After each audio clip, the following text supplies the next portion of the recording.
do the stuff you enjoy doing.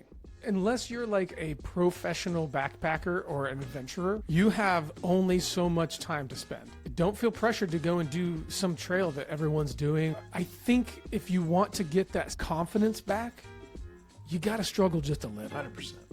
You have to, at some point in your hike, you need to be like, why did I do this? Welcome back to the Peanut Butter and Mountains podcast. Today we have, how many times have you been on this podcast, Emory? Is this a fourth time? Maybe like twice? I don't know. This is I can't remember. Third or fourth time. Maybe. We've podcasted together a number of times. Maybe that's it. We have, yeah. So just as a review, Emory is a seasoned PCT hiker. He's a dedicated father. He's another really great podcast host who's actually, you got to check out his podcast. It's it's Byland, right? Yep, Byland Podcast. Byland Podcast.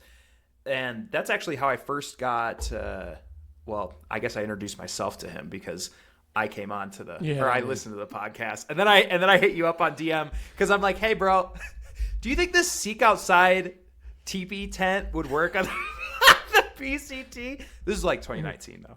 Anything can work. But would it be satisfactory? Yeah. So anyway, he was gracious enough to shoot me back some DMs. Anyway, I love that stuff. I love talking. When someone reaches out, I don't know about you, but when someone reaches out and like puts themselves, like a lot of people when they podcast, like when I say reach out to me, I actually mean it. I really enjoy people reaching out. He does. Emory didn't even know me. And I asked you about the Lewitt Trail around Mount St. Helens. Dude, you sent me an email with everything I've ever needed to know about the Lewitt Trail that I still have in my email to this day. So, yeah, man, super. Yeah, we should build a guide. Together. Seriously.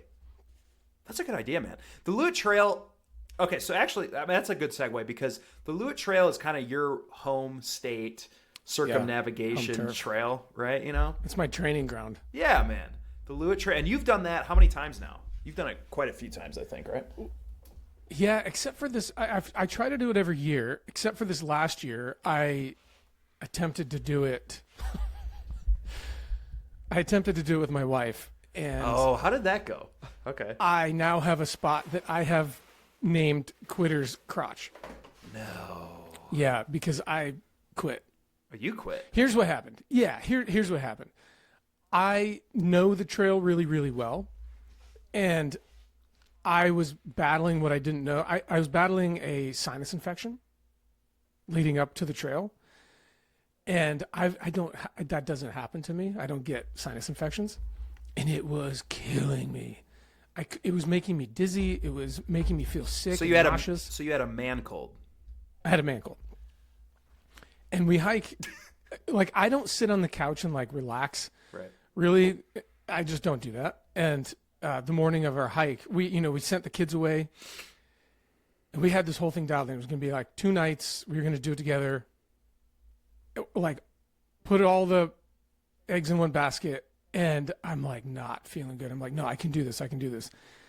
And we get 2 miles in, and I know this trail so well that I know how I should be feeling. And we get to this one spot, and I'm like, nope, it's not going to happen.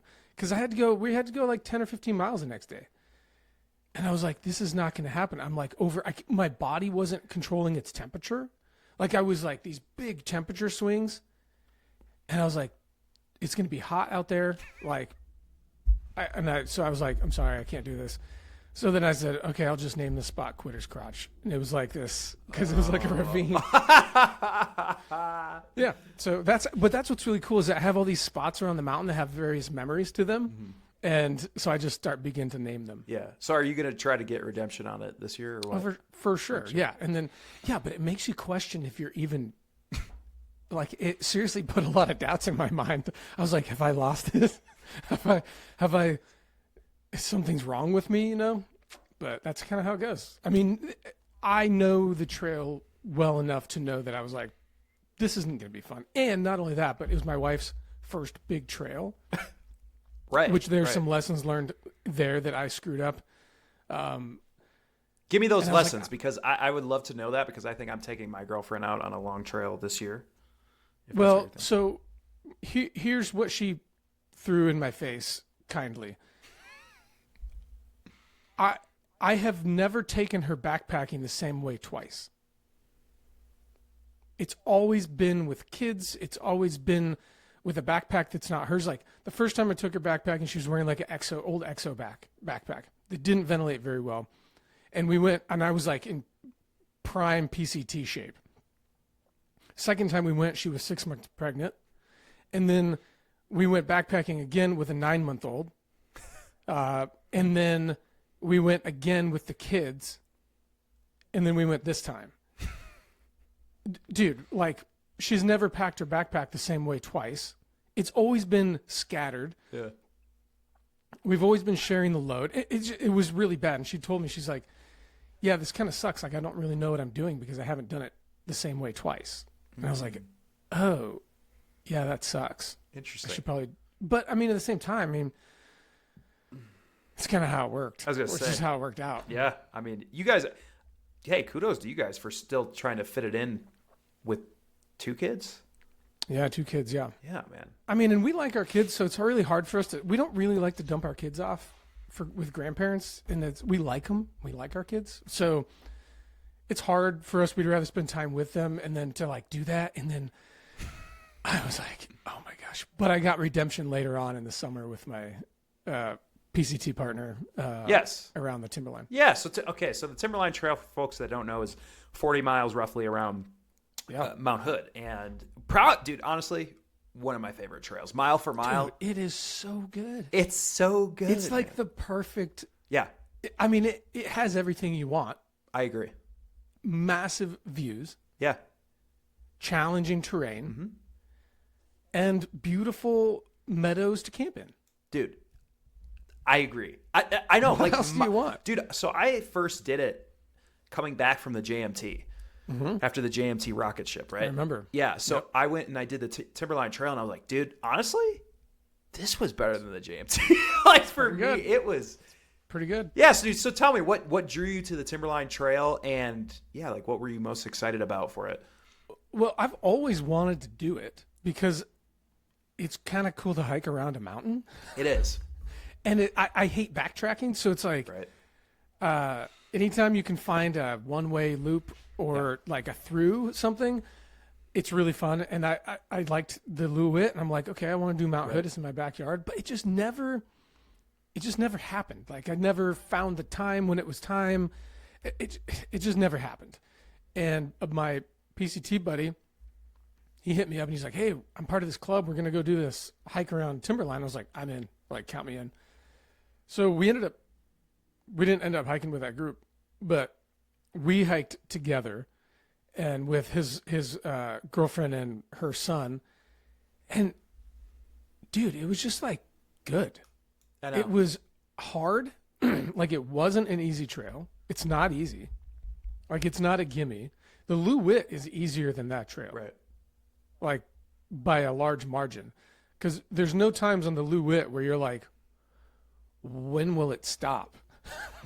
Like, the climbs are substantial, but it rewards you. It makes you work for it. Like 40 miles in the trail's set up to where you can do about 10 miles a day and have a great camp spot. It's the trail is nice. It's easy to navigate, and it's rewarding. It's a rewarding backpacking trip. You know what I mean? 100%, man. Yeah. And I came off that trail. I was kind of in a funk. I had just quit my job, and I just hadn't really been out doing stuff, which is hard for me because, life. And I came off that trail, and I was like, okay. Like, I felt like purged. I felt purged from the inside out. Like, I was like, okay. And it made me realize that anytime I start to doubt the benefits of backpacking, I'm reminded of the benefits of backpacking when I do it. Huh. At least for me, like, it's really good for me. It's good for me to suffer a little bit. It's good for me to earn it. It's good to like just breathe fresh air. And then to do it with my old hiking partner, that was the first time that we had been on trail together since 2017. And we never got a proper send-off because he left the trail early. Right. And it was just a really bad It was just not an optimal send off. So to hike with him again, dude, it just felt really good, and it went right back into like hiking mode. Yeah, and it was awesome.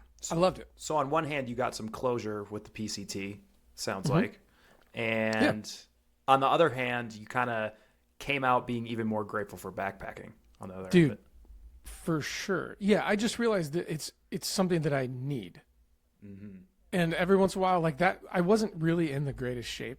Like I wasn't in backpacking shape, and we were doing 10 miles a day, and I was like, oh, this just feels good. I feel like I got some demons out, like I just purged myself. Cause when you're hiking, did you listen to the podcast with Barefoot Ted? No, but I know who that is. That's in Born to Run. Yeah. I did a podcast with him. Yeah. And we talked about what happens like in your psyche and that flow state when you hit that flow state, and I can get it when I'm backpacking. But I need to be in my head for a little while. Yeah, yeah. And when you just hit that pace and you're just like breathing, and you have the exhale, and then the pitter patter of your feet, and you get in that rhythm, you kind of just like zone out. You do. Yeah, and it feels good. And it's hard to do in real life. Yeah. Or impossible. So Ted broke me in half because he talked about that. And he's wise enough now to know he can get to that flow state sooner. Sure. I was under the impression that I had to get out to this like big thing in order to get to that flow state, mental flow state. And he kind of like took the wind out of my sails. I was like, oh, I just need to work harder at figuring out how to get there sooner. Interesting. In smaller bits. Oh, interesting. Okay. So he's able to take that, but take it into smaller chunks in just like regular life. Yeah, he told me that he's like, one of my favorite things to get in the flow state is he goes for a really light jog on the beach. Okay. Like not very far, like a mile. And I was like, what? You can get like, but he's trained himself to do that. Or skateboarding, he said, can do it. Something that focuses his energy, and like, I was like, oh, okay, there's work to be done. Yeah. And I think I had, dude, he made me cry. He made me cry on my own podcast. I was like, oh, hold on a second. About what? Because I had the PCT on a pedestal. Yeah, yeah.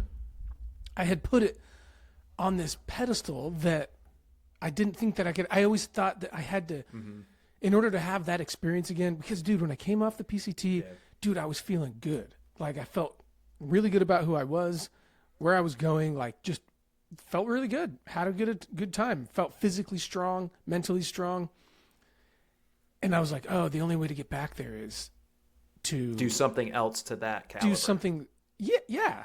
I was like, oh, and then that's so overwhelming because you're like, oh, I have kids, I have a wife, right. I have a job. I'm screwed. I'm never going to get back to that place. And then Ted tells me otherwise, and I was like, fudge. But it was awesome. I apparently needed to hear it. Dude, he broke me. Well, it sounds like maybe your first step towards that was the Timberline Trail. The Timberline Trail is only 40 miles, right? But it was enough for you to get into that space. Yeah, and I think I knew how to. Every time I go backpacking, especially when I go alone, I can do that. Right. You know, hiking alone is much easier for me. I enjoy it. Me too, bro. I like hiking. Someone once told me they like going hunting with people, but hunting alone. Yeah, 100%. And I feel the same way. When I heard that, I was like, oh, I like to go with people, but I like to be alone when I'm doing. Like, me too. You and I go hunting or we go backpacking. I would like to be alone when we go. Like, we'll meet up and then come back together and kind of do that deal. Yeah, that's how I am, dude.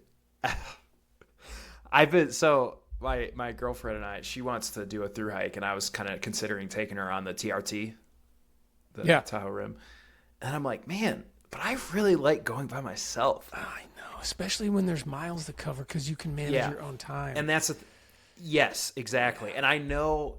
So now I'm kind of maybe thinking of pivoting. Maybe I would take her on like the Teton Crest Trail. It's 40 miles, something like that. Dude, or I want to do the Wind River area. Bro. At some point. Wait a second. You want to do the Wind Rivers? Okay, so I'm only 6 hours from there, and I need to do the Wind River High Route, but Alan's version of the Wind River High Route, not Skirka's crazy-ass one yet. We failed that 2 years ago. Well, I was just talking about backpacking into winds.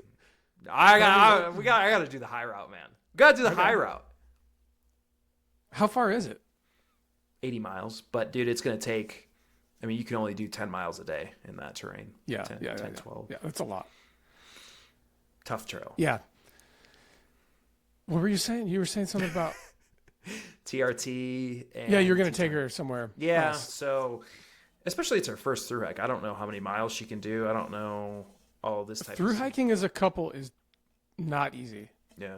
Unless you're both kind of like dialed in and have. Yeah. Anytime I go backpacking with someone and they want to be like right next to me. I know, bro. I get like suffocated, and then I'm like, I get thrown off, and I'm same. My eating routine's off, and my pace is off, and then I don't feel well. I agree, bro. It's like you're always kind of wondering, you're always kind of worried about the other person. Yeah, are they having a fun time? Do they need to eat? Yeah. Do I need to do? Especially if you're the one taking them too, or something like that. Yeah, it's a lot of pressure.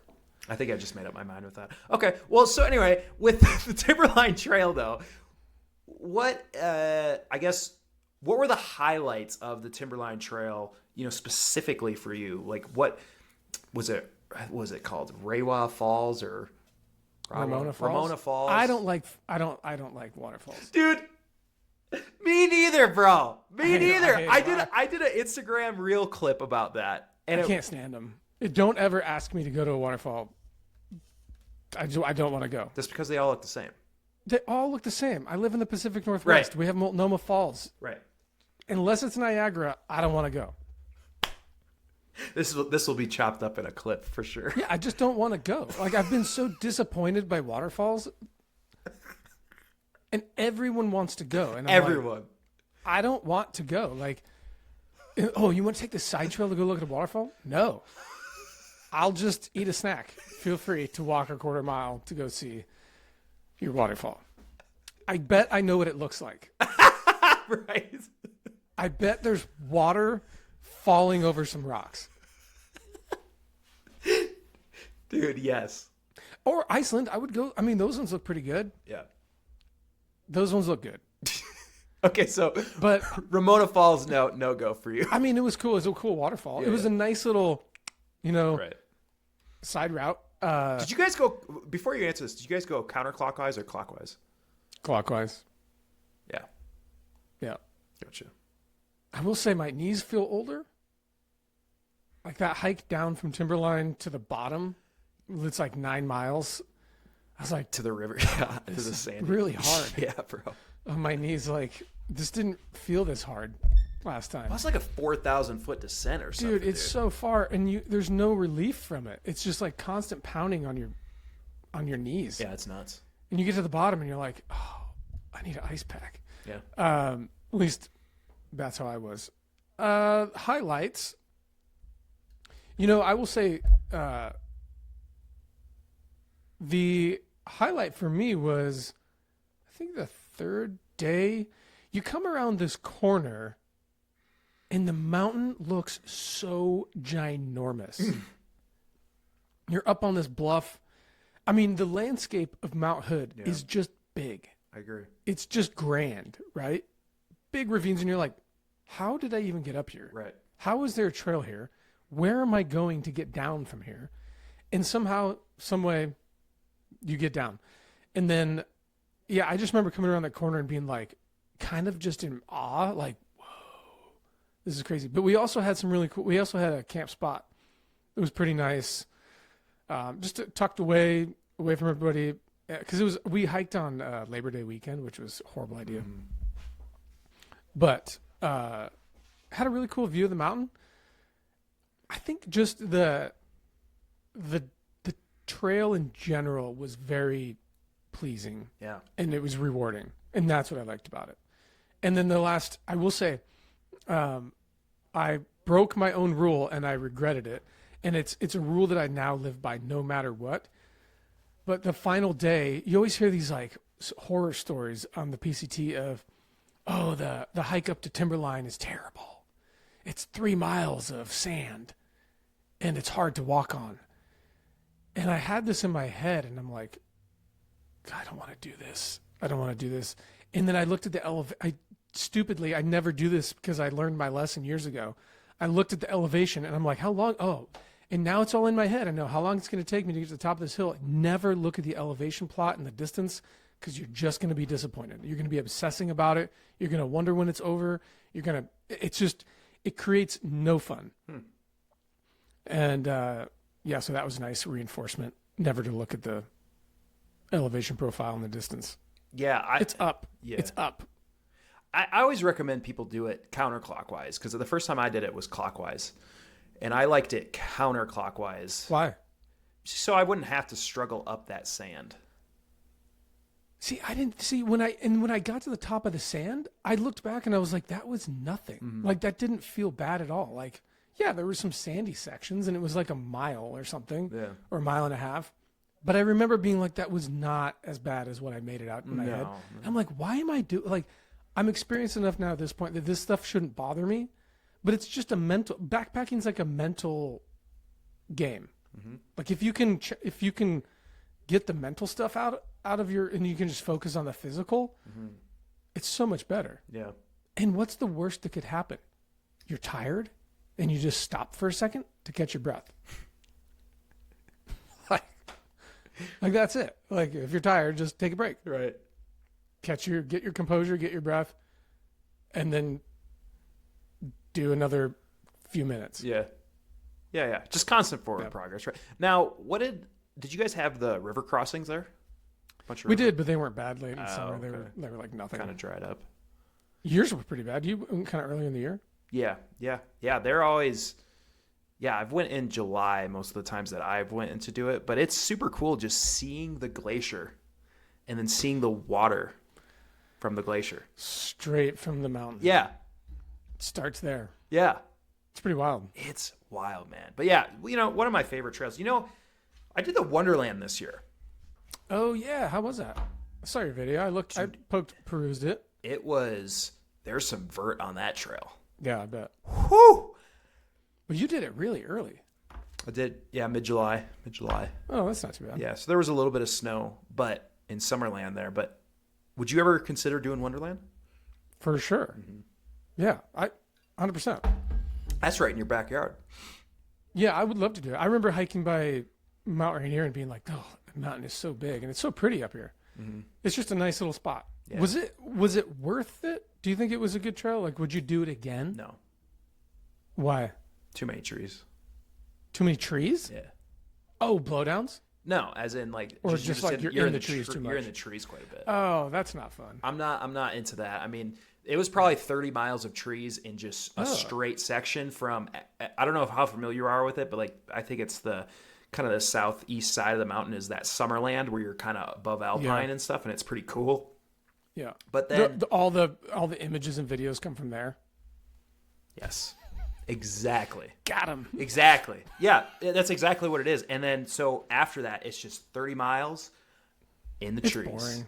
That's why I don't want to hike the AT. I know, man. I don't know if you know Jamie Lambert, but she lives in Washington up by you guys, and she just completed the CDT. She's done the PCT. She said the same thing about the AT. She's like, I never want to do it because of the trees, but she's going to be doing it here in the spring just to finish out her triple. Mm-hmm. So I'm very curious to see what she'll say about it.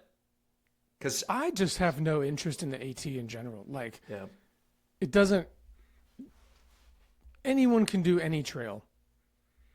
Like, but I just don't. There's nothing that pulls me to it. Yeah. Lots of people. Too many trees. I don't want to be in a tunnel all the time. I mean, there was a section in Oregon on the PCT that we were in the trees for like 3 days, and I was like, oh, this is so like. I was like, what? It was like really, it was past Crater Lake, between Crater Lake and like Sisters or something like that. Somewhere around there. And I was like, gosh, I just want to have a view of something. Yes. Like to look at. Yeah. Green tunnel. It just wasn't Yeah, it wasn't enjoyable. I was thinking about doing that long trail. You know that one? But I got turned off because I watched a video. Trees? Yeah. Yeah. I watched a video, bro. It was like a hour-long video of this person doing the... It's because you're ruined. You're spoiled. Well, dude, I went to scrub through, like, to see any highlights. Bro, it all looked the same the whole hour through. And I'm like, nope. Well, that's because you're not from the East Coast. Yeah, they love it. Like, you're used to, and where you live and where you came from, like, you know that there's, like, you enjoy a certain thing. And, dude, here's the point. Do the stuff you enjoy doing. Revolutionary. I know it sounds stupid. Yeah. But like unless you're like a professional backpacker or an adventurer, you have only so much time to spend. Do the stuff that you enjoy doing. Yeah. Don't feel pressured to go and do some trail that everyone's doing or whatever. I don't feel pressured to do anything like that. No. But anytime you color outside the things that you enjoy doing, I'm not saying don't broaden your horizons. Try it. But like, man, if you only got a couple weekends a year to go do a thing, I mean, how often are people going backpacking? Like the average person? Oh, a couple weekends a year. Yeah, for sure. Yeah. So optimize that. Do the things. Right. Like I want to go up into northern Washington, the Pasayten Wilderness. Oh, that place looks legit. Yeah. Northern Washington's amazing. It is. I think people sleep on. That's one of the most underrated places in the U.S. Yeah, because it's super out of the way. Yeah. It's on its way to nowhere. It is. Canada. It is, pretty much. Unless you're running from the cops. Like, yeah, dude. for real. For real. And it's huge. And there's trails. I'm like, oh, man, I wish I lived up north. Yeah. So I could just, because right now it's like 6 hours away. That is such a long drive. But it is, man. I got to go. Now, okay, so great points there. Now, you, at the start of the podcast, you said when you quit your job, you were kind of in a funk and this and that, right? Yeah.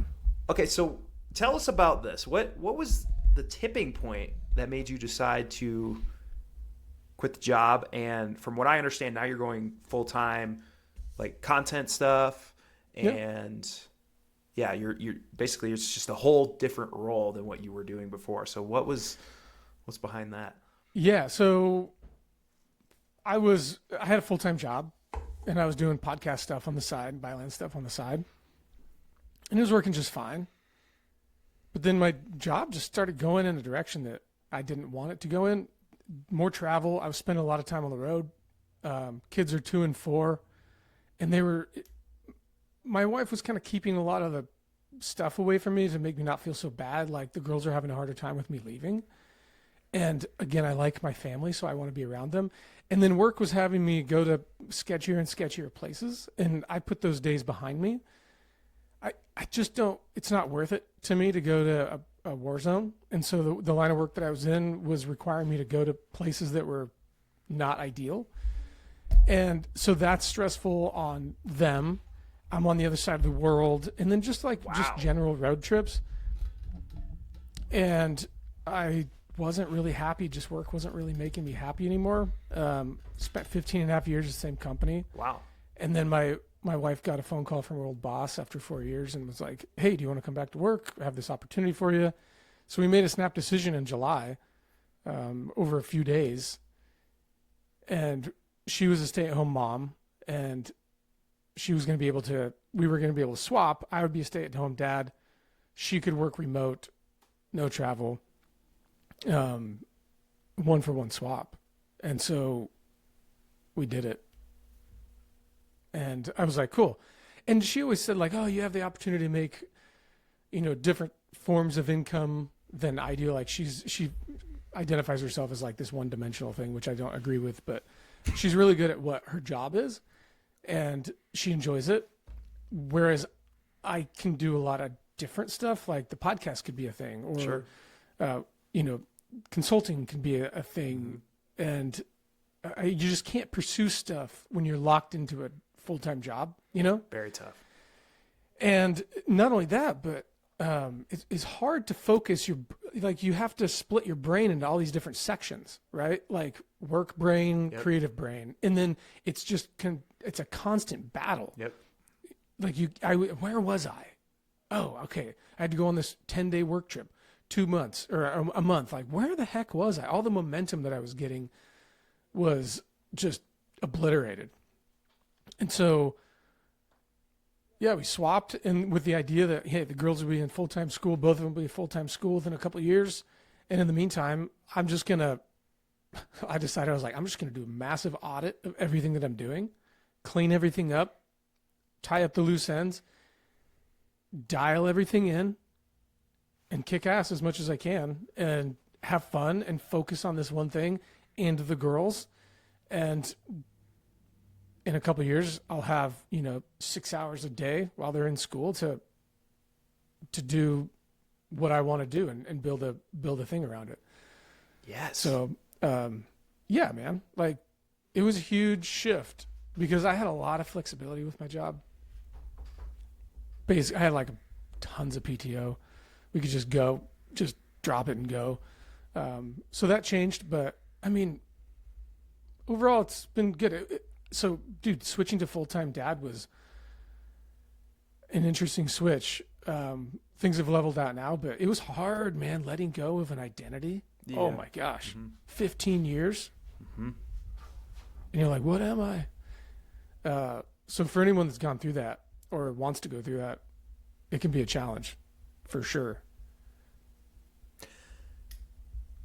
Now that you've done that, you've been on the other side of that, you kind of feel like, well, one of the things that you wanted to do it for was because you were so fragmented in a way from your job, family, trying to do all of this thing, balancing, and you're trying to task switch in between all of that type of stuff, right? So now that you've gone full time into that, what's like been the biggest benefit for you, do you feel like, in terms of like family and like content creation? I would say the biggest benefit has been streamlining my brain, like clearing out the clutter, clearing out the anxiety of work, and like kind of offloading that stuff. That's been like the biggest benefit because work was impacting me in a lot of ways that was unhealthy. Like I was just unhappy with the line of work.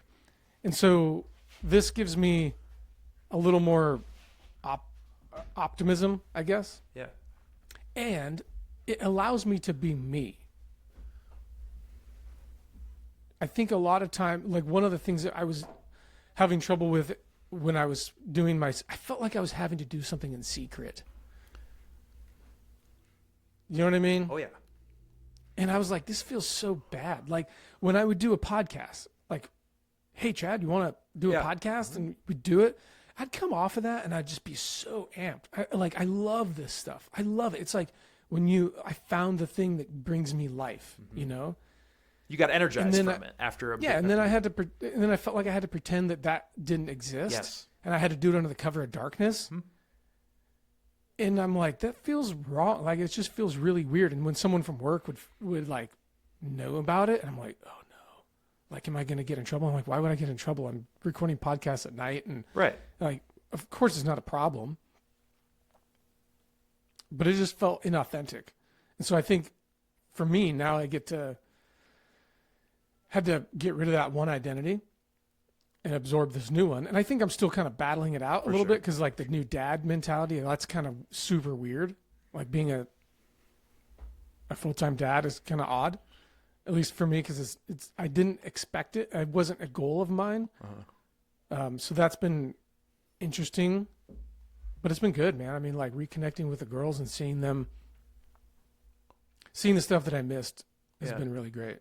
Well, now that you have that time back and you don't feel as conflicted, with the job and between doing, content and things like that, what are specific things that you have in mind that you want to do, going forward? Is it like you want to do more podcasts, things like that, or what are you looking at doing? I mean, every time I think that I want to not do a podcast anymore, or make videos or do a website, I always convince myself that all these things are really beneficial. I enjoy doing them. So I'm trying to like trim the fat, but at the end of the day, like I've kind of refocused everything on, I just want to create accessible and affordable outdoor education for people to like do what they like, encourage. It's around the same thing. I've always wanted to just encourage people to find this adventure that they're looking for or they're wanting, and like help them along the way, like nudge them in the right direction so they can take off and run, right? I don't need to tell you exactly how to do a thing, or I don't want to take you like from like good to great. I want to take you from, I have no idea what I'm doing, where do I start, to like, my favorite thing in the world is someone reaching out and saying, hey, I need some advice on something. I don't know where to start. And then I get them going with a little bit of encouragement and a little bit of knowledge that they were lacking. And then they're off and going. Like there's a guy that he's like in his 70s, I think, that wanted to thru hike the Oregon section of the PCT, and I was mentoring him along the way. And he just needed someone to come in and give him the confidence and a little bit of tips, a little bit of like tips and tricks. But he had it all dialed in. He just hadn't put it all together. So he needed someone, not himself, to come in and be like, yes, you are capable. Here's what you can do to optimize your time out there. And here's some advice. Right. And then someone, like when you had a bad time or it didn't go very well, I'd be like, no, get back out there, adjust this, do that. You got it. Like, you're good. And he did it. You're like a coach. Yeah. Dude, I freaking love it. Yeah, because if the outdoors makes other people feel the way it does for me, and it gives me that confidence, it gives me that like release, that's amazing. Like, I know what it can do for people. I mean, you went from hunting to thru hiking to climbing to doing all this other running, ultra running. Like, think of the path that you took. You didn't start out doing running. No. But you ended up there just because some people along the way probably helped you out and you got some advice and off and running. Well, you know what it reminds me of is you put this in a quote a while ago on an Instagram post from Rue McKendrick. I think I'm saying that name right. Yeah, McKendrick, yeah. And what was it? Hiking can change the world or something like that? Yeah. That's what he thinks. I mean, it helps. It can change a person, right? Like, it really can. Think of all the people that you've seen that have like embraced the outdoors and they're better for it. No matter what it is. Like, I don't care if you're backpacking.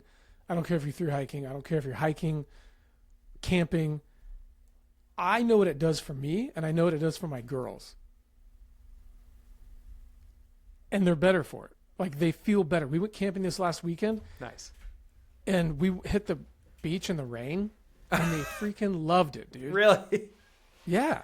They loved it. They were like dirty messes afterwards. And they just like dug holes. And it was amazing, man. Like, and it feels good to be out in the weather, and it feels good to be outdoors. And I think that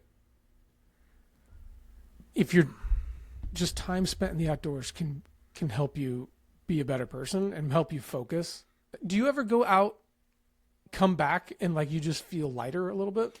Yeah, all the time. Appreciative? You know, appreciative. I think you just nailed it. I think I feel way more grateful for things that I take for granted in regular life. And that's when you talk about a purge with the Timberline trail and stuff, like I need at least like about a week-long purge at least once a year where I'm doing some sort of thru hike, because it does. It's the easiest way to reset. Do you think you need the challenge? Do you think you need that like difficulty? Yeah, I need that. Yep, that's part of it. And then just like I said, coming back home and you're way more grateful for things, and you're just a better person. Colder. Yeah, for sure, man. And I have found the sad thing about it, for me at least, is that it only lasts in proportion basically to the amount of time that I was out there. So if I was out there, dude, I'm struggling with that right now. You know what I'm saying, man? Because if you're out there for a week, it lasts for about a week. If you're out there 2 weeks, it's 2 weeks. I'm telling you, that's about as long as it lasts. Yeah. Yeah. When I came off the Timberline, we were out there for 4 days, and I was like, this is amazing. I feel great about myself. I'm wonderful. I feel great. And then it just kind of slowly tapers off. And then I start feeling that like ball of anxiety. Like I need to, my problem though, is that I have a problem with feeling guilty for doing this stuff. Mm-hmm. I've always had a problem with feeling guilty. So leaving and knowing that my wife is watching the girls and taking all that on right. is hard for me. Mm-hmm. So I got to figure that out. Yeah. That's total. I get that, dude. That's totally understandable. But that's interesting that you say that it lasts for as long as you were out there for. I haven't paid attention to that, but I bet that's true. It's almost a 1-to-1 ratio on that for me. Yeah. The thing that I'm working on right now is like I'm trying to get back, trying to fall back in love with hunting. Mm-hmm. And actually watching your video, you said something in a little short, I think. You were talking about when you realized that you had to start thinking about hunting as like a endurance event. Yeah. I thought that was really wise. Thanks, man. That was really wise. I appreciate that because I really haven't hunted since I've started doing endurance things. Mm-hmm. And putting that into hunting has really made a difference for me, man. Well, dude, the last time we were talking, we talked about hunting, and it's so good for you because it's so hard. It is. In so many ways. It's hard to get motivated. It's hard to do the work. It's hard when you don't see anything. Mm-hmm. It's hard if you see something. The whole thing, it's not a short putt. It is really difficult. And the weather's not easy. You might get lucky from time to time, and it's easy. Mm-hmm. But that's not all the time. No. It is such a challenge, and you're forced into scenarios in which it stretches you, and it makes you appreciate the nature because you're looking at the tiny details, dude. Your eyes are out. You're looking for tracks. You're trying to figure things out. It's a really good thing for you. It's the only time I can relax really in the outdoors, to be completely honest with you. Yeah. Cause when I'm through hiking, I'm always kind of trying to really suffer and like trying to push myself a lot of times. I'm still into that kind of mindset. Mm-hmm. With hunting though, it's nice to just sit on a rock and glass and just look at things. Just look at things. Yeah. I'm trying to fall back in love with it, and I'm trying to enjoy the process of hunting. I think I'm broken. I'm trying to retrain myself because it's so hard. But the thing is, like I mentioned last time we were on here, I suck at hunting because I don't love it. And so it's not all that I focus on. If I loved it, that's what I would do. And I'd probably be more successful, and therefore I'd probably enjoy it more. So because I don't love it and I'm not obsessed with it, but I appreciate it and I think it's good for me to do, I do it. You feel obligated almost to do it. Right. I'm obligated because I know it's good for me. It forces you to wake up earlier than you want. Right. It forces you to be colder than you want. Totally. It forces you to be out in the dark more than you want. Right. All those benefits right there, Emory, that's actually why I think I got back into it, is because for me, that's why I'm trying to get back into it. Hunting comes at a time where it's about shoulder season around here. Yes. Right. And so I can't really go to the high peaks and do the things I want to do. I can't really go climbing. It's all this stuff that I can't really do. And I'm kind of in this limbo. And I had found that in the last few years that like, I don't really know what to do in October, November. I'm like freaking ass bored. I'm like, well, I can stretch it by doing this, and where I can suffer even more. Dude, the word that comes to mind so I went, hunting has a lot of baggage for me. Dude, your last story that you told about going on the trip with the guys that invited you and the dirt bike or whatever. Oh gosh. Bro, that was one of my favorite stories. I've had a lot of bad experience. That's the thing. I've had a lot of bad experiences lately. And so I'm trying to have some good ones. So I'm being very careful about how I spend my hunting. Sure. Because I've had a couple of bad experiences. Sure. And it's almost ruined it for me. And so I told my wife, I was like, look, there's a spot that I want to go to, that I do go to, that has a lot of deer in it, but it's got a couple of bad memories. Places have memory, I think. Like it's got a couple bad memories in it, and it kind of haunts me a little bit. And I'm like, okay, I need to build up my confidence a little bit before we go back there. Discipline. Hunting requires discipline in everything you do. I went hunting for elk a week ago or so, and it was rainy and sloppy and nasty and snowy, and it was so thick. It's like max 70 yards. And so you're just like creeping through the woods, and you have to move slow, and it requires attention to detail. Every step, every movement. And I had to I was like, dude, what is wrong? I'm like, my brain starts going haywire after like 5 minutes. And I'm like, okay, Emory, focus, go back. You're moving too quick. And even if nothing happens, or I don't see anything, which I didn't, but I know that I was probably within 200 yards of multiple elk because I was tracking them all. Just doing the discipline of hunting, or going when you don't think you're going to be successful. So there's a guy, I sent you that video, Cliff Gray. I sent it to you, and I said, you're going to like this guy. This guy thinks about hunting in a very analytical sense. He's a very smart guy. And one of the things he said, and I'm probably not going to be able to quote it exactly, but he said the reason why 99% of hunters, or what was it? He said 90% of hunters kill 10%, or 10% of the hunters kill 90% of the game. He said one of the attributes that they have is they always have a positive attitude. They always feel like they could get it done. And that was one thing I struggled with. I don't, dude. I feel like I'm not. So what I think happens is, or what needs to happen, or what needed to happen for me was being successful. Once you get one under your belt, then you kind of keep that momentum up, and you're like, I see now how fast things can change. Yeah. Dude, the last last buck that I shot, that I was like, I am all powerful. Sure. It was amazing, right? Sure. And I remember going into the next season, I was like, I got this. That happened to me twice, actually. The 2 times that I shot, I got a deer. The following season, I was so positive. I was like, I'm going to get this. I'm good. I just got to do this thing, got to go out there. And it didn't happen. And it was just slowly crumbles. But you're absolutely right, man. Yeah. 100%. And I struggle with positivity in those settings. I think everybody does. I mean, it's tough. But that's what's good for you. That's why the hunting is good. Because Because you don't get anything out of backpacking. No. I know. Nothing's up against you. 100%. You don't get this piece, right? And even if you don't, and okay, you could say, well, I don't really want to go hunting, but can I bring a camera? Yeah, you could get part of the way. You could go and bring a telephoto camera, and you could sneak within yards, but your heart rate won't be up.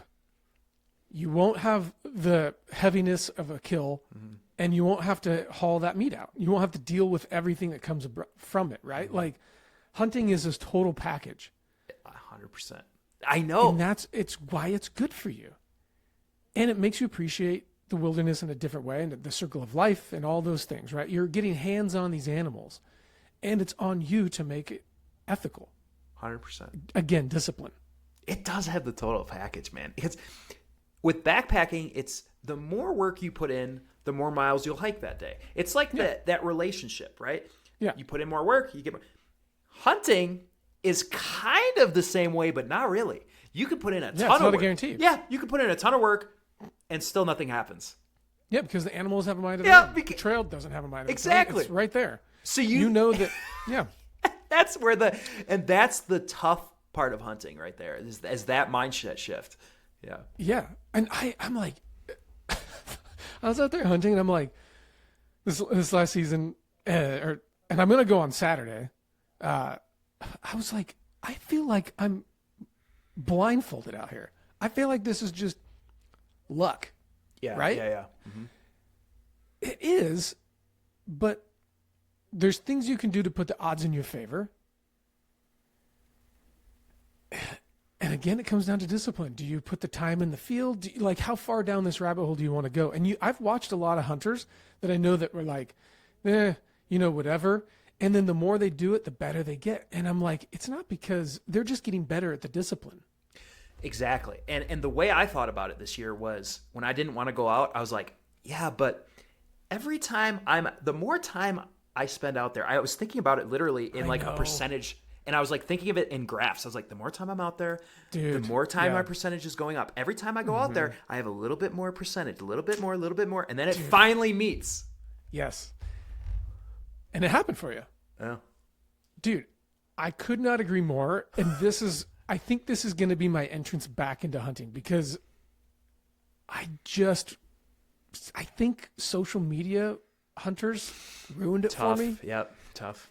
And it just became gross.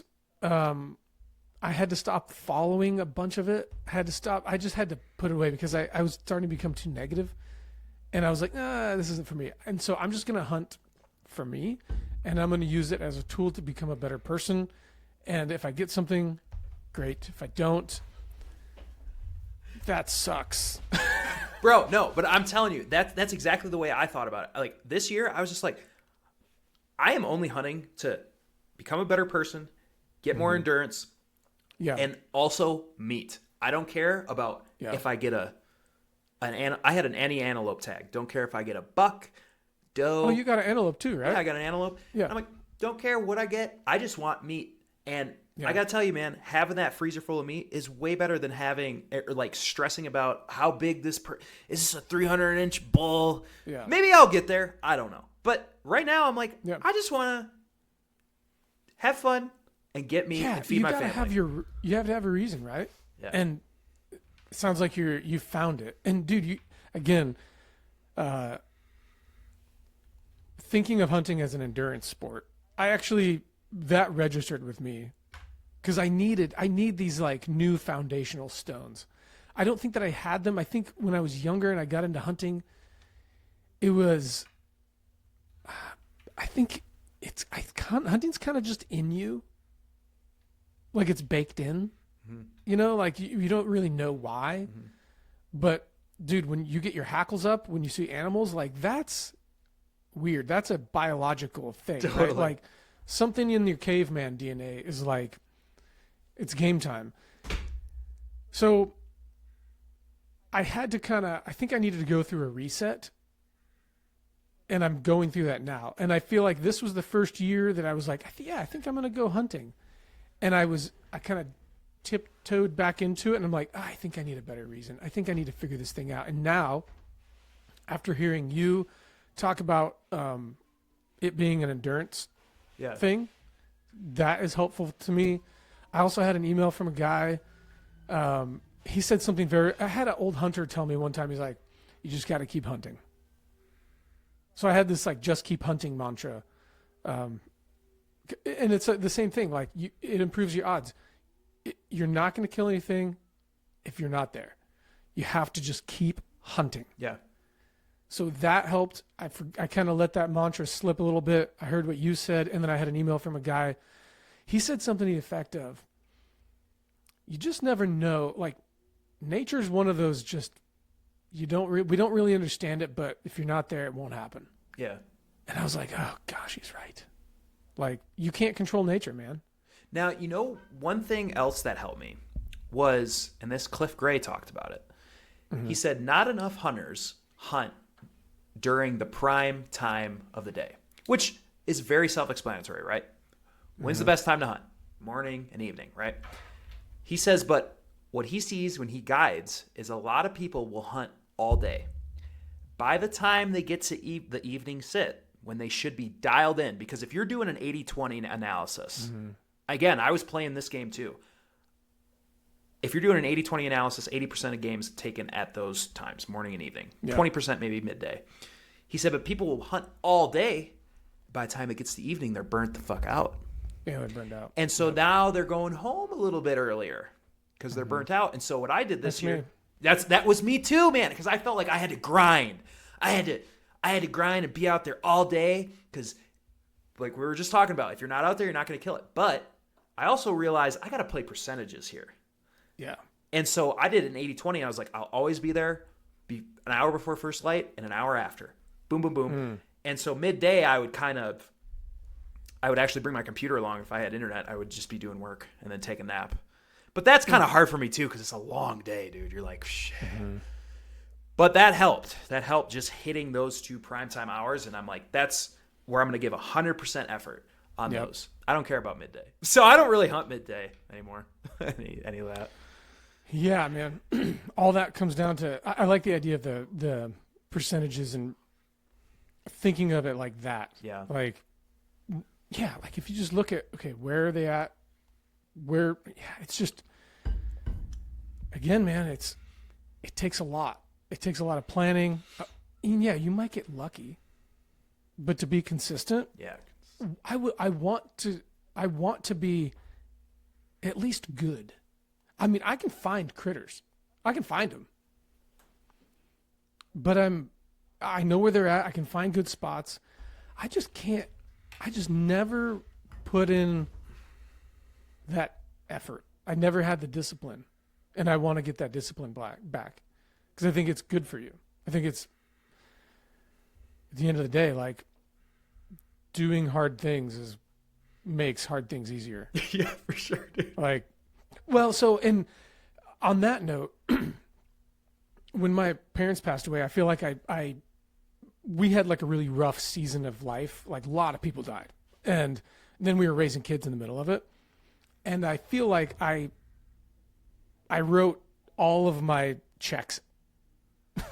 Like, all of my determination, my patience, my, that whatever that is, that you, like, I was bankrupt. Like, your bandwidth was gone. Yeah. Bandwidth was gone. Mental clarity, not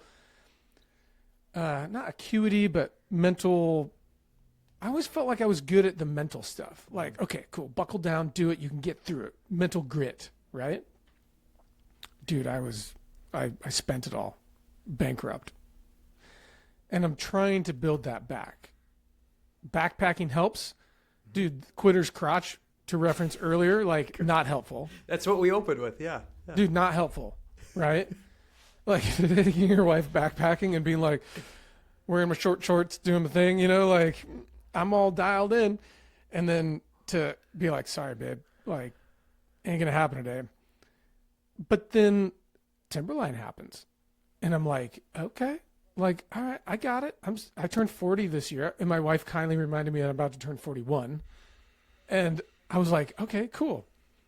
I need to, like, I'm in my 40s. I need to buckle down and, like, get after it again. Like, the late 30s was pretty tough with a lot of stuff.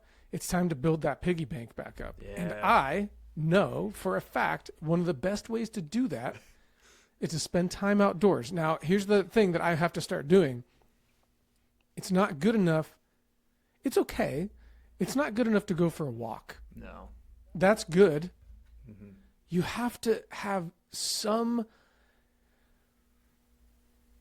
I think if you want to get that self confidence back, you got to struggle just a little. 100%. You have to. At some point in your hike, you need to be like, "Why did I do this?" And that's different for everybody, by the way. Yes. Maybe that is a flat walk.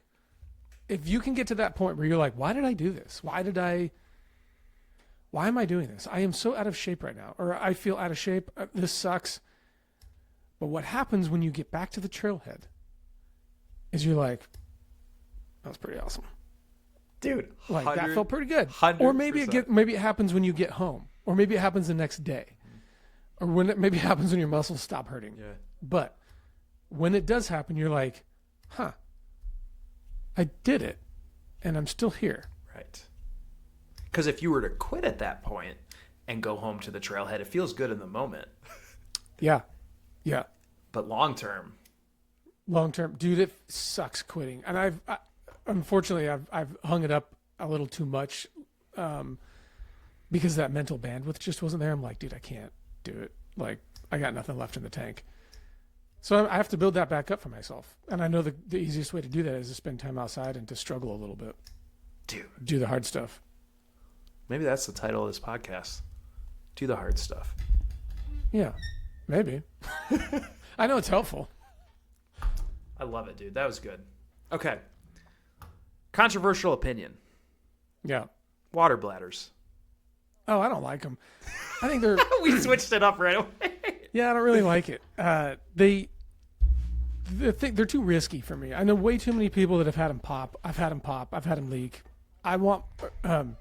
dude, you had a scene in one of your videos where your bottle tipped over. Oh, that you went to Highline? Yeah. Yeah. And I was laughing. But it was in the middle of me switching up my water system. And I was like, yeah, that's the problem is that, like, now you had bottles, but a bladder, like, you need to control your water, right? Mm-hmm. Bladders to me are just, I don't like anything about them. When I switched to bottles, it was way easier. I think they're too risky. And they're not, I think bladders have a place for sure. Day hikes, sure, why not? When you can be out with the trailhead, whatever.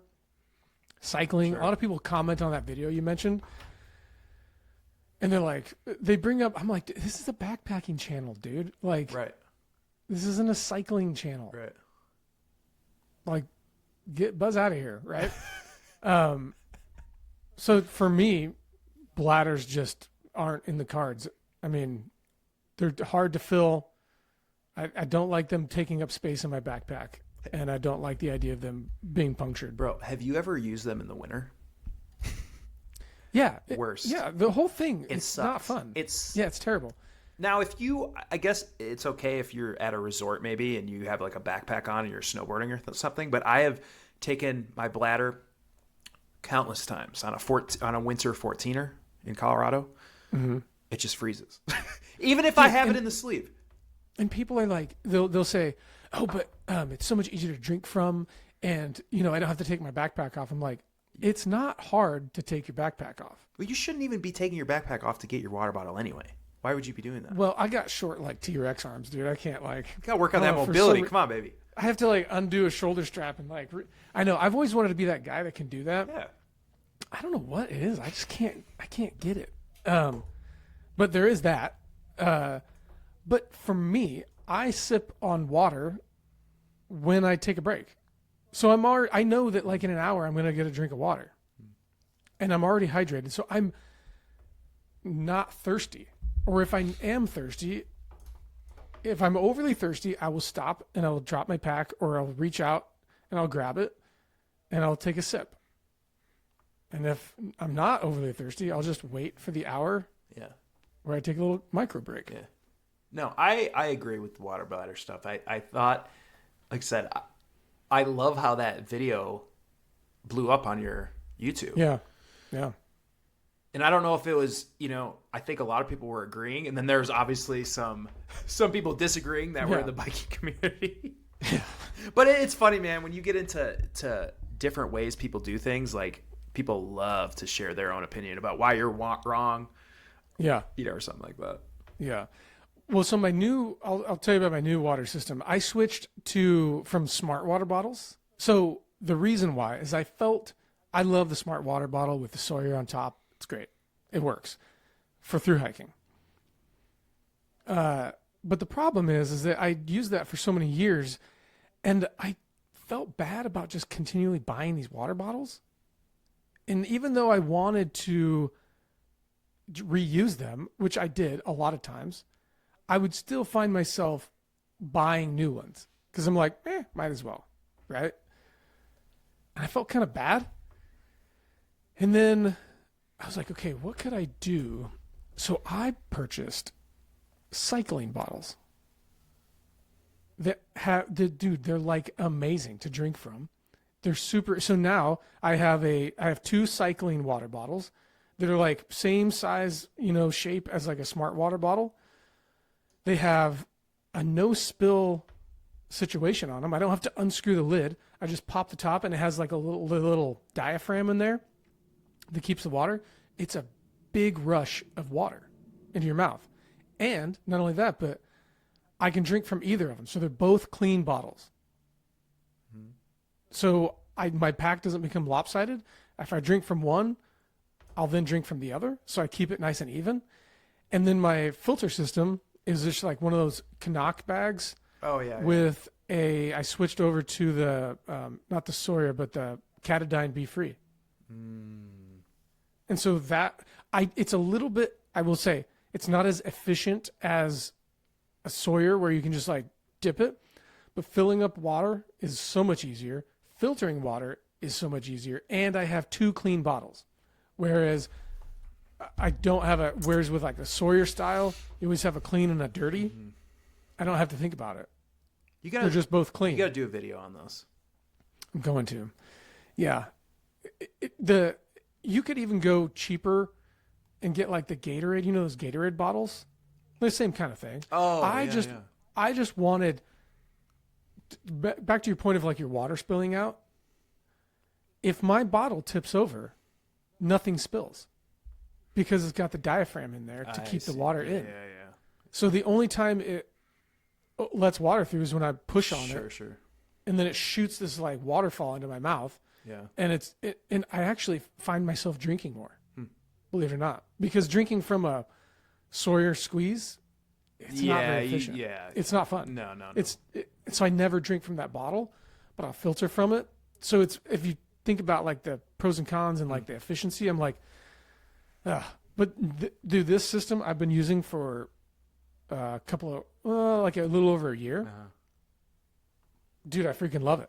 Now I know enough about it. I'm like, okay, cool. I have my system down.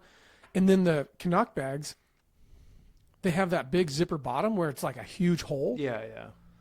Scoop up the water, call it a day. Interesting. Yeah.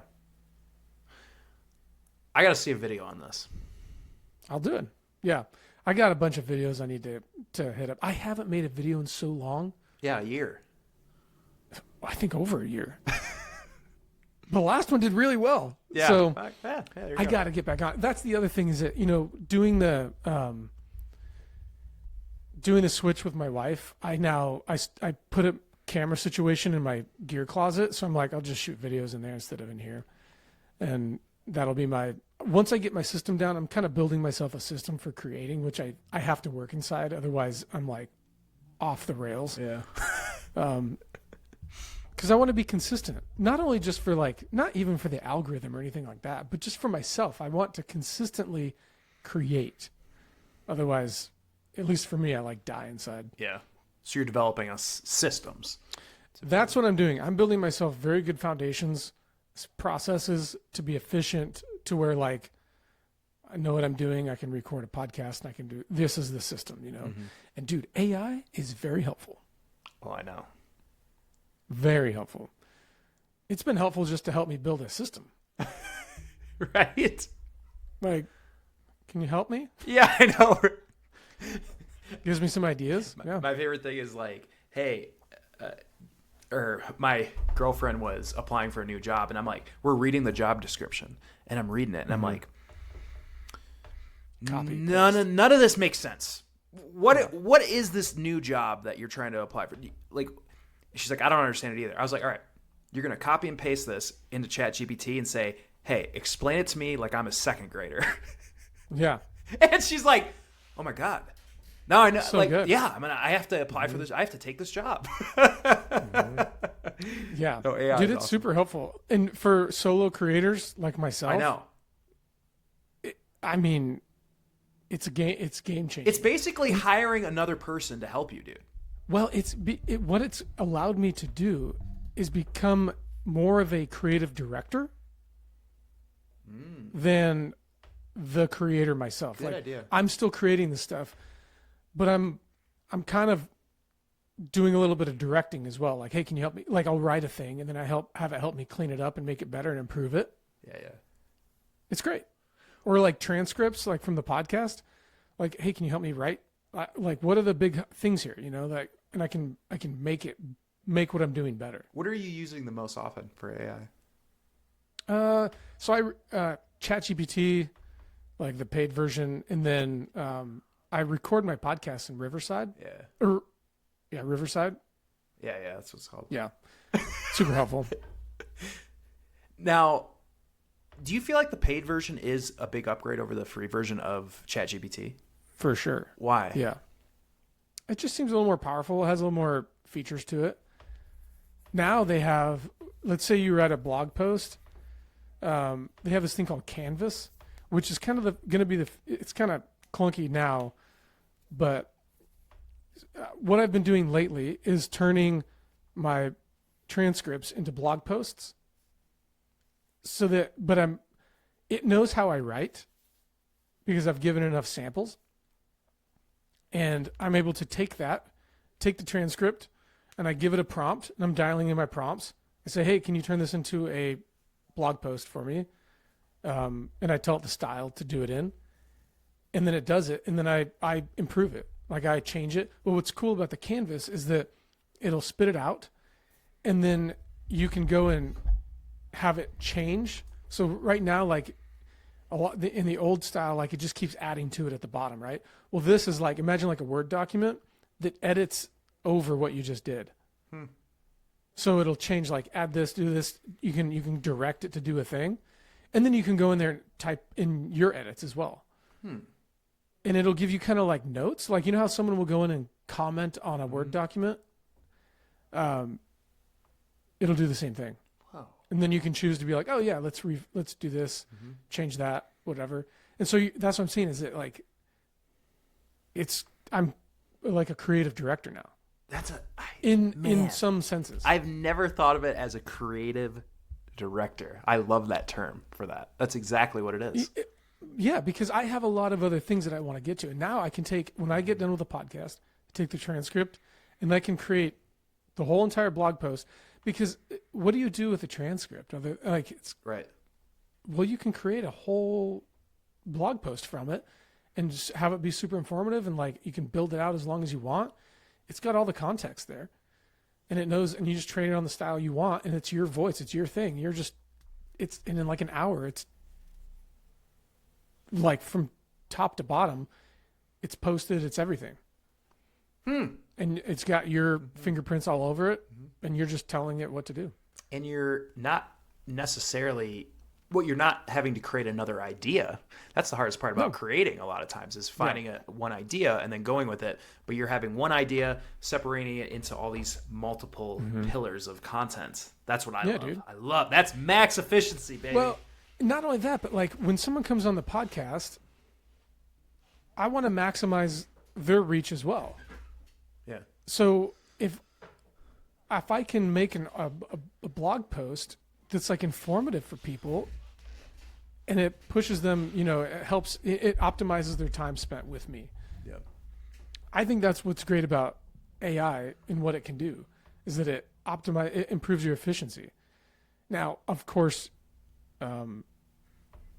people can misuse it, I suppose, but I'm using it in a creative way, and it's been really helpful. And it's like, it's given me energy. Agreed. Because I feel like this pile of work over my head that I want to get done is less of a pile. Yeah, because I don't have that much time right now. Yeah, I mean, I have like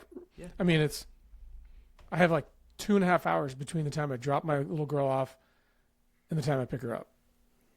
So I have to, and then I wake up at like 4:30 in the morning, and I work until 6. And that's my time. Yeah, and so there's limited bandwidth. That bandwidth is just so important. Yeah. Dang. So yeah, I mean, think about it, dude. You could have, you could basically be operating with a team of like 4 people, 100%, with just a AI. And I think I'm excited for what comes next. Like the tools that come out. Like, I haven't really given AI video editing a go, or like podcast editing. Not really sure about that just yet, but I love that Descript where I will do that, especially getting rid of the word gaps and things. Oh my God. I mean, that saved me 30 minutes, 40 minutes of video, depending on how long the video is. That's crazy amount of time. Yep. Yeah, dude. I hope that something comes out, and there probably is something already. I don't know how good it is, but YouTube thumbnails. Just freaking create my YouTube thumbnail. Yeah. You know what I mean? Dude, there's so much work to do. I feel like, and the thing is, I feel like you didn't know when you got into it that there was all this work to do. No, you never do, bro, because you're always looking at the biggest upside of things. And then the more you learn, you're like, oh, there's more. Alex like, Hormozy. I wish I could. Yeah, Alex Hormozy has a great graph of this. He's like, you get a good idea and you're like way up here, and then you start working on the idea and you realize how hard it is, and then you start diving and you're like, dude, I started getting into the. I really, one day I want to do films. I want to make films. I can't go down that rabbit hole, dude, because it's so deep. And then I started getting into like lighting tutorials, and I'm not even making films, but now I can't unsee it. Have you ever gone down a lighting tutorial rabbit hole? You can't, like, you get these like cinematic filmmaking channels on YouTube, which are amazing. And then you watch a movie and you're like, okay, how did they do that? Sure. They bounced the light this way and they did that. And these aren't even real lights. Mm-hmm. They're just like, they're talking about words like we're motivating a light. And I'm like, what is happening? And then you watch a movie and you're like, oh no. Like, I can't, I'm just paying attention to, like, I'm not even paying attention to acting. I'm paying attention to the lighting set. For sure, bro. And I'm like, the lights that I can't see, I'm paying attention to. And I'm like, how did they get that light just on his shoulder right there? I know, bro. Do that. I know. And meanwhile, there's like a whole guy dedicated to doing that one thing. Yeah. Like, maybe I don't want to make a film. Just work with someone that knows how. Ruins you in the best way possible. Yeah, I know. Yeah. But it's fun. Yeah. Well, dude, this has always been a great time with you, man. It's always likewise. Yeah, it's always a great time chopping it up with you. Where can people find out more about you? Byland.co. I am in the middle of a website audit, making everything better and deleting a bunch of shit. Just like getting rid of stuff that's like old and like not helpful. Byland.co. And that's where you can find the podcast. And then hopefully some more little skills courses that come out if anyone is interested. But I'll get around to that. He's on YouTube too. YouTube, yep. Emory Byland on YouTube. I'm going to I'll be making more videos. I'm dialing it in. I'm, again, building myself a system. I've gone dark for a little while. I mean, I think I told you last time, I got that parental report card from my kid at school that said, I kept telling her, what's the thing your dad says all the time? And she said, maybe in a little bit. And I was like, oh. That's when I stopped making YouTube videos. Interesting. Yeah. I was like, what? That's what I say to her? Is maybe in a little bit? So I spent like a year working on that. Wow. And then I got my next report card, and it was, what's your dad say all the time? And this is like a Father's Day thing. And she said, be kind to your sister. And I'm like, I think that's an improvement. That's better, yeah. So yeah, I stopped kind of producing a lot because I was like, oh, I'm distracted and I need to work on being a dad. Yeah. Well, dude, I'm sure you're doing a great job, man. You're balancing a lot of stuff. I have 0 kids. I don't have a wife, and I find it hard. So yeah, it's hard. You got like 3 times the things. Well, one step at a time, man. Yeah. Just working on the process. I'm believing, dude. I'm hitting the believe button. Back to the hunting analogy. Yeah. You have to believe, dude. You have to believe that there's an animal there because they're there. You just got to keep putting in the work. Yeah, I think so. I'm believing that like this all pays off. 100%. I think the more it's the same thing. The more content you put out in the world, the more it has a chance of getting picked up and viral, or someone sees it. You can't find critters if you're not out there, and you can't go gangbusters. Or you can't make a difference if you're not creating stuff.